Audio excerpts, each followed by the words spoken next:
चरण में गिर जैसे कहतानी वैसे तू कहला। चलो चलो भौजी चलो चलो भैया चरण में चिलम के धला। चलो चलो भौजी चलो चलो भोले बाबा के दर्शन कला।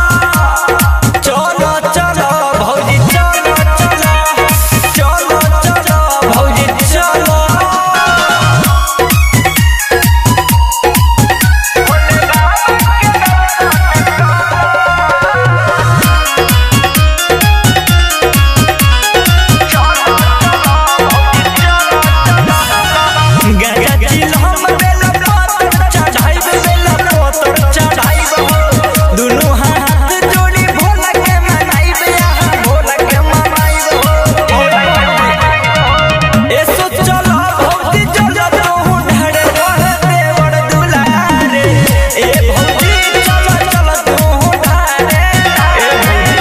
भोले बाबा के भक्ति में धला।